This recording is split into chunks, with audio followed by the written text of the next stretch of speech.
Capítulo 13.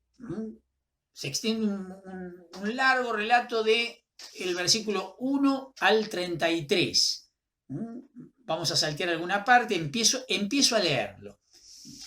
Tiene que ver con el tema de la exploración de Canaán. El Señor dijo a Moisés: envía unos hombres a explorar el país de Canaán que yo doy a los israelitas. Enviarás a un hombre por cada una de las tribus paternas, todos ellos jefes de tribu. Entonces Moisés los envió desde el desierto de Parán según la orden del Señor. Todos estos hombres eran jefes de los israelitas. Bueno, y a partir del versículo 4 empieza a nombrar cada uno de los jefes de las distintas tribus, etcétera, etcétera, etcétera, hasta el versículo 15. Lo salteo, todo eso. Saltamos al versículo 16. Estos son los nombres de las personas que envió Moisés a explorar el país. Y a Oseas, hijo de Nun, Moisés lo llamó Josué. Cuando Moisés los envió a explorar el territorio de Canaán, les dijo: suban ahí por el Negev y luego avancen hasta la región montañosa. Observen cómo es el país y si la gente que lo ocupa es fuerte o débil, escasa o numerosa. Fíjense también si la tierra donde viven es buena o mala y si las ciudades en que habitan son abiertas o fortificadas, si el suelo es fértil o árido y si está arbolado o no. Tengan valor y traigan algunos frutos de la región. Esto sucedió en el tiempo de las primeras uvas. Los hombres fueron a explorar el país desde el desierto de Sin hasta Rehob, a la entrada de Hamat. Subieron por el Negev y llegaron a Hebrón, donde vivían Ahimán, Sesai y Talmai, descendientes de Anac.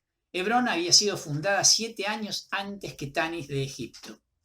Cuando llegaron al valle de Escol, cortaron una rama de vid con un racimo de uvas y tuvieron que llevarla entre dos, sostenida con una vara. También recogieron granadas e higos. Ese lugar fue llamado Valle de Escol, que significa racimo, a causa del racimo que los israelitas habían cortado allí. Al cabo de 40 días volvieron de explorar el país. Entonces fueron a ver a Moisés, a Aarón y a toda la comunidad de los israelitas en Kadesh, en el desierto de Parán, y les presentaron su informe, al mismo tiempo que les mostraban los frutos del país.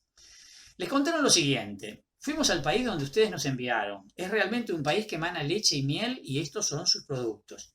Pero qué poderosa es la gente que ocupa el país. Sus ciudades están fortificadas y son muy grandes. Además vimos allí a los anaquitas.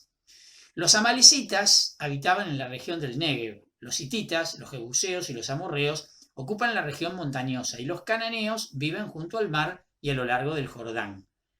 Caleb trató de animar al pueblo que estaba junto a Moisés, diciéndole: subamos enseguida y conquistemos el país, porque ciertamente podremos contra él.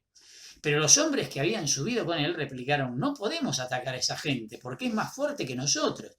Y divulgaron entre los israelitas falsos rumores acerca del país que habían explorado, diciendo: la tierra que recorrimos y exploramos devora a sus propios habitantes. Toda la gente que vimos allí es muy alta. Vimos a los gigantes. Los anaquitas son raza de gigantes. Nosotros nos sentíamos como langostas delante de ellos y esa es la impresión que debimos darles. Bueno, a ver.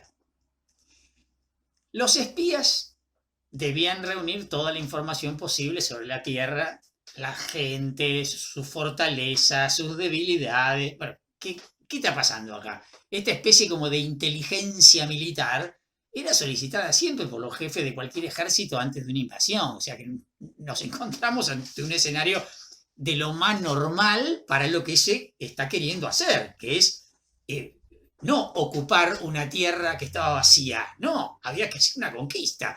Había que hacer un acto de guerra para conquistar la tierra prometida. La tradición sacerdotal, como siempre, aclara minuciosamente la elección de un jefe de cada tribu, toda esa parte que nos salteamos, ¿no? En consonancia siempre con su ideal de orden. Vieron que en el versículo 17 se habla de el Negev.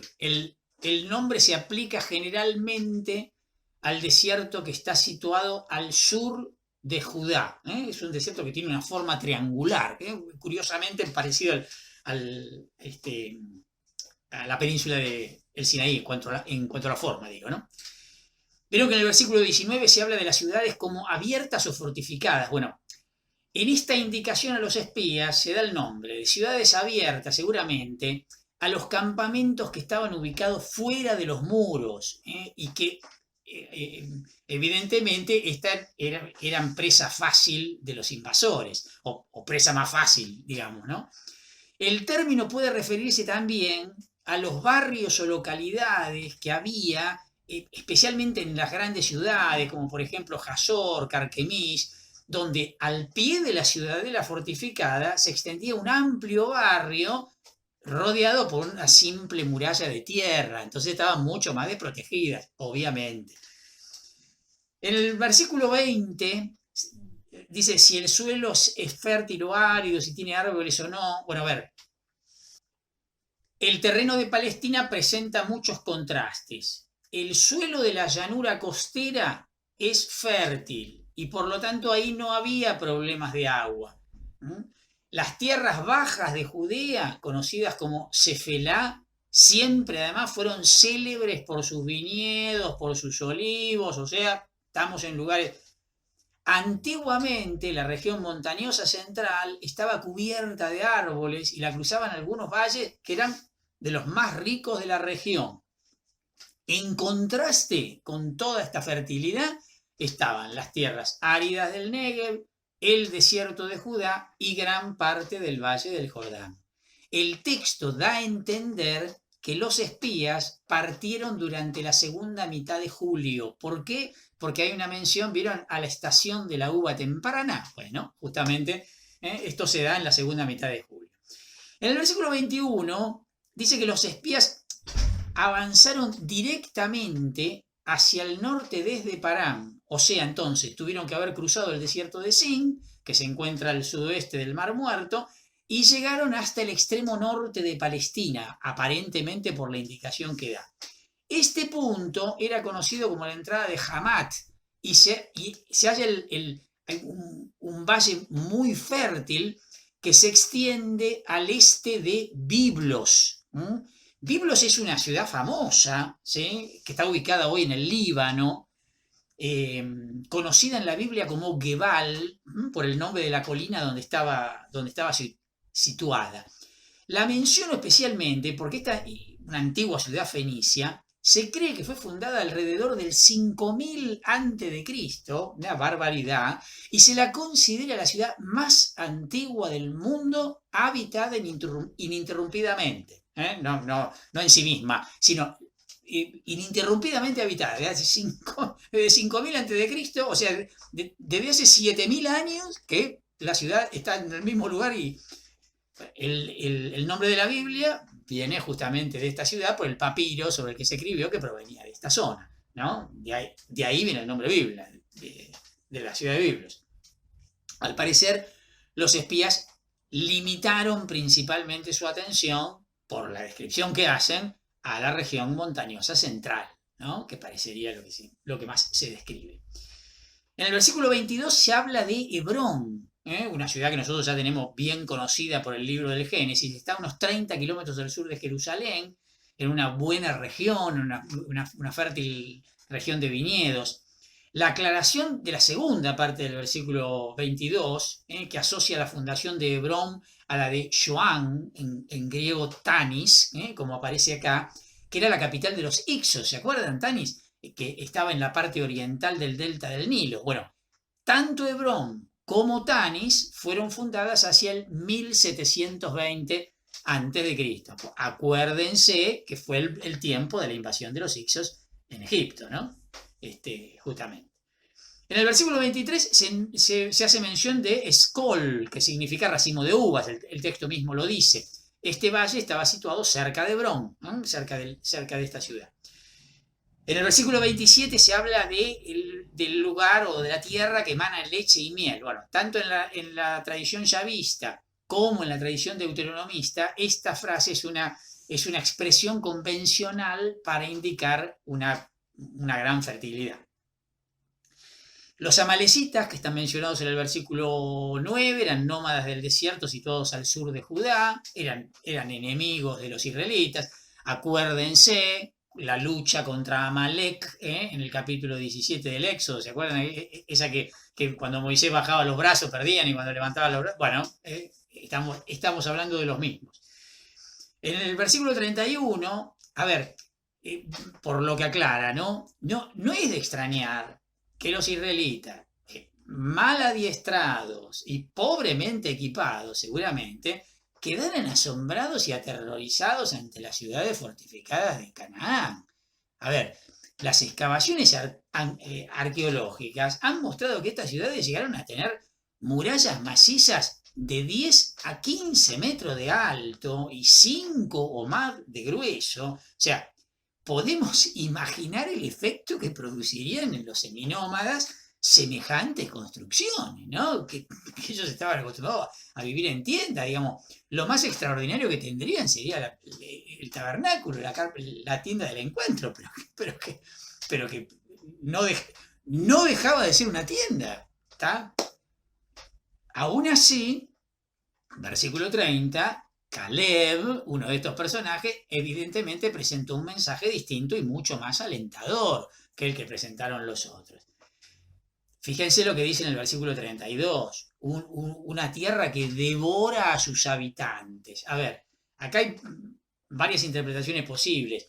La expresión quiere decir seguramente que la tierra no produce lo suficiente para el sustento de la vida. Este informe que procede del sacerdotal no coincide con el de la tradición yavista y eloísta de los versículos 27 al 30. Hay algunos otros autores que opinan, algunos otros comentaristas, que opinan que la referencia esta a devorar habría que entenderlo como una referencia al canibalismo por parte de los nativos. Pero no hay ninguna prueba al respecto como para ir por este lado, ¿no? Y respecto de lo que dice el versículo 33 con respecto al tamaño de la gente, la antropología no da ninguna prueba que durante este periodo vivieran en Palestina hombres de estatura extraordinaria. O sea que, digamos, evidentemente que no está sujeto a realidad esto. Sin embargo, el motivo de esta tradición es bastante claro. La existencia de los dólmenes, ¿se acuerdan lo que eran los dólmenes? Estos elementos que hay, que son dos piedras puestas en vertical con una atravesada de forma horizontal, haciendo como de techo. Y el tamaño y la consistencia de estas fortalezas cananeas que se deben haber encontrado en el camino habrán hecho pensar que solo gigantes podrían haber construido todo aquello, ¿no?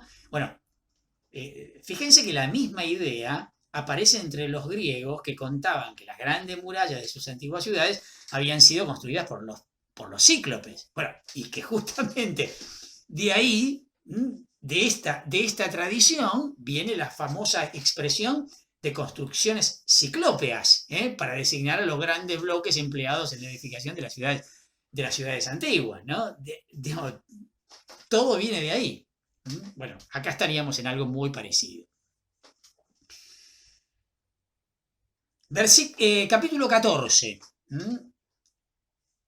Es un largo capítulo de 45 versículos. Lo vamos a tomar porque es interesante.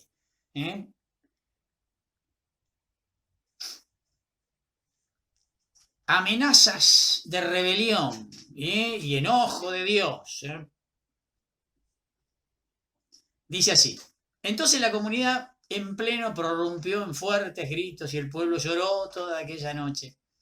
Los israelitas protestaban contra Moisés y Aarón y toda la comunidad les decía: ojalá hubiéramos muerto en Egipto, ojalá muriéramos en este desierto.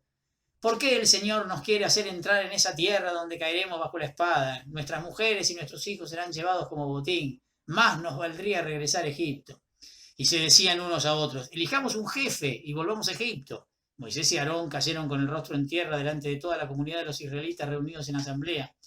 Pero Josué, hijo de Nun, y Caleb, hijo de Jefuné, que estaban entre los que habían explorado el país, rasgaron su ropa y dijeron a toda la comunidad de los israelitas: la tierra que hemos recorrido y explorado es extraordinariamente buena. Si el Señor nos favorece, nos hará entrar en esa tierra que emana leche y miel y nos la dará. Pero no se rebelen contra el Señor ni le tengan miedo a la gente del país, porque los venceremos fácilmente. Su sombra protectora se ha apartado de ellos. Con nosotros, en cambio, está el Señor. No les tengan miedo. Toda la comunidad amenazaba con matarlos a pedradas cuando la gloria del Señor se manifestó a todos los israelitas en la carpa del encuentro. Y el Señor dijo a Moisés: ¿hasta cuándo este pueblo me seguirá despreciando? ¿Hasta cuándo no creerán en mí a pesar de los signos que realicé en medio de ellos? Los voy a castigar con una peste y los voy a desheredar. De ti, en cambio, suscitaré una nación mucho más fuerte que ellos. Pero Moisés respondió al Señor: cuando oigan la noticia los egipcios, de cuyo país sacaste a este pueblo gracias a tu poder, se la pasarán a los habitantes de esa tierra. Ellos han oído que tú, Señor, estás en medio de este pueblo, que te dejas ver claramente cuando tu nube se detiene sobre ellos y que avanzas delante de ellos, de día en la columna de nube y de noche en la columna de fuego. Si haces morir a este pueblo como si fuera un solo hombre, las naciones que conocen tu fama dirán: el Señor era impotente para llevar ese pueblo hasta la tierra que le había prometido con un juramento y los mató en el desierto. Por eso, Señor, manifiesta la grandeza de tu poder, como tú lo has declarado cuando dijiste: el Señor es lento para enojarse y está lleno de misericordia. Él tolera la maldad y la rebeldía, pero no las deja impunes, sino que castiga la culpa de los padres en los hijos y en los nietos hasta la cuarta generación. Perdona, por favor, la culpa de este pueblo según tu gran misericordia, y como lo has venido tolerando desde Egipto hasta aquí.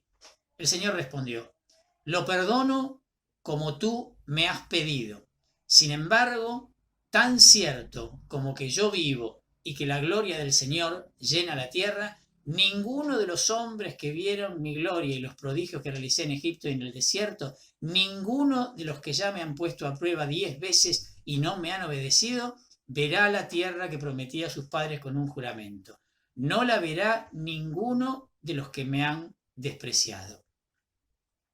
En cuanto a mi servidor Caleb, por estar animado de otro espíritu y haberse mantenido fiel a mí, lo llevaré a la tierra donde ya entró una vez y sus descendientes la poseerán. Pero como los amalecitas y los cananeos ocupan el valle, den vuelta mañana y partan para el desierto por el camino del Mar Rojo. Luego el Señor dijo a Moisés y a Aarón: ¿hasta cuándo esta comunidad perversa va a seguir protestando contra mí? Ya escuché las incesantes protestas de los israelitas. Por eso diles: juro por mi vida, palabra del Señor, que los voy a tratar conforme a las palabras que ustedes han pronunciado. Por haber protestado contra mí, sus cadáveres quedarán tendidos en el desierto, los cadáveres de todos los registrados en el censo, de todos los que tienen más de 20 años. Ni uno solo entrará en la tierra donde juré establecerlos, salvo Caleb, hijo de Jefuné, y Josué, hijo de Nun. A sus hijos, en cambio, los que ustedes decían que iban a ser llevados como botín, sí los haré entrar. Ellos conocerán la tierra que ustedes han despreciado. Pero los cadáveres de ustedes quedarán tendidos en este desierto. Mientras tanto, sus hijos andarán vagando por el desierto durante 40 años, sufriendo por las prostituciones de ustedes, hasta que el último cadáver quede tendido en el desierto. Ustedes cargarán con su culpa durante 40 años por los 40 días que emplearon en explorar la tierra, a razón de 1 año por cada día. Entonces conocerán lo que significa rebelarse contra mí. Así lo he dispuesto yo, el Señor. De esa manera trataré a toda esta comunidad perversa que se ha confabulado contra mí, hasta el último hombre morirá en este desierto. Los hombres que Moisés envió a explorar el territorio, esos que al volver instigaron a toda la comunidad a protestar contra él, difundiendo falsos rumores y propagando malas noticias acerca de la tierra, cayeron muertos en la presencia del Señor. De los que habían ido a explorar el territorio solamente sobrevivieron Josué, hijo de Nun, y Caleb, hijo de Jefuné. Cuando Moisés repitió estas palabras a todos los israelitas, el pueblo quedó muy afligido, y a la madrugada del día siguiente subieron a la parte más alta de la montaña diciendo: estamos preparados para ir al lugar que el Señor ha indicado, pero en realidad estábamos en un error. Pero Moisés replicó: ¿por qué están transgrediendo la orden del Señor? Eso no va a dar buen resultado. No suban, y así no serán derrotados por sus enemigos, ya que el Señor no está en medio de ustedes. Los amalecitas y los cananeos saldrán a hacerle frente y ustedes caerán bajo la espada porque se han apartado del Señor y Él no estará con ustedes. Pero ellos se obstinaron en subir a la cima de la montaña a pesar de que ni el arca de la alianza del Señor ni Moisés se movieron del campamento. Entonces bajaron los amalecitas y los cananeos que habitaban en aquella región montañosa, derrotaron a los israelitas y los fueron exterminando hasta Jormá. Bueno, un montón de elementos. La expresión que aparece en el versículo 6 ya la sabemos, ¿no? El rasgarse las vestiduras era una manifestación de dolor corriente en el próximo Oriente Antiguo, ¿no? ¿Vieron cuando en el versículo 9 se habla de su sombra protectora se ha apartado de ellos? Bueno, seguramente se refiere a la imagen de las rocas que dan sombra en una región muy cálida, como dando a entender que sus dioses los han abandonado. Como que ya no tienen amparo. Por el contrario, Yahvé es la roca de Israel. ¿Sí? Así va a ser nombrado en muchas oportunidades. En el versículo 13, Moisés trata de persuadir a Dios, indicando como si estuviera en peligro el honor de Dios, ¿no? Si Yahvé castiga al pueblo destruyéndolo, los cananeos, al oír la noticia, concluirán que Dios es un Dios impotente, incapaz de ayudarlos a vencer o ayudarlos a conquistar la tierra. Por eso los mató antes de tiempo. ¿Sí? Le hace esa jugarreta para convencer. En el versículo 18, el Señor es lento para enojarse y está lleno de misericordia. Vuelve a aparecer la revelación de Dios. ¿Se acuerdan que habíamos visto en el libro del Éxodo, capítulo 34, versículos 6 al 7? Y vieron que aparece la expresión también hasta la tercera y la cuarta generación. Bueno, la solidaridad familiar, tanto en el bien como en el mal, es un concepto fundamental en el Antiguo Testamento. Solo recién, más tarde se adoptó una visión más individualista del tema de la recompensa y el castigo. Los hijos eran considerados como una prolongación de la personalidad del cabeza de familia. Toda la familia constituía una personalidad corporativa que era recompensada o castigada en grupo, según corresponde, ¿no? En el versículo del 25 dice, partan para el desierto hacia el mar de las cañas. Bueno, en la traducción vuelve a aparecer, igual que en los relatos del Éxodo, Mar Rojo, ¿no? Pero en realidad vuelve a aparecer la misma expresión de Yam Suf, que significa Mar de las Cañas. Como los israelitas habían murmurado contra Yahvé, no se les permitió entrar en Canaán por el camino directo. Tuvieron que dar un rodeo hacia el sur, hasta la actual Eilat, que está justo ubicada en la entrada del Golfo del mismo nombre, o también conocido como el Golfo de Acaba, que se lo llama en este versículo Mar de las Cañas, pero en realidad se refiere a dos lugares distintos. En el versículo 33 habla de la peregrinación de los 40 años. Solo Josué y Caleb van a sobrevivir al largo caminar por el desierto, porque ellos además van a ser los que introduzcan al pueblo en la tierra prometida. Lo vamos a ver esto en el capítulo 26 de nuestro libro de los números. Y al final del relato, en el versículo 44, se obstinaron a subir a las colinas, dice.